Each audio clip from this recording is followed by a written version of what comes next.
المهم بالنسبه للناس اللي كيتوفوا هنا مساكين اللي ما عندهم حد، هذا هو المكان فين كيدفنوا. هذا خاص بالجمعيه. نسال ربي سبحانه وتعالى يرحمها. باش ندوزو فوق القبر، ندوز من هنا من الطرف. هو عندنا هنا بعض الاخوان المغاربه اللي دفنهم اخر من دفنا هنايا. كاين مسكين هذا الاخ الشمبالي عبد الحق، هذا الاخ ديالنا. كاين بزاف ديال الدراري، كاين عبد اللطيف، كاين عبدو، كاين ابراهيم، كاين بزاف. اش غنحسب لكم؟ عبد الحق مسكين الاخر عليه.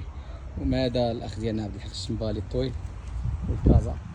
راه كاين بزاف د الاخوان هنا. غير واحد القضيه الاخوان تفهموها، هنا كل 3 سنوات ونص 4 سنوات كيتحيدوا، لان كيبقى غير العظام. كيحطوا العظام في واحد الخزائن اللي هاك صافي، وكيخويو المقبره لشي واحد اخر يتدفن فيها. الله يجرب يرحم الجميع. المهم انا لله وانا اليه راجعون.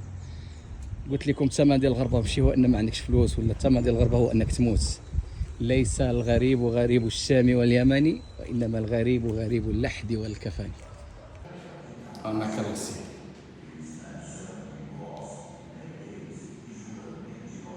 ايش بغيت نستنى.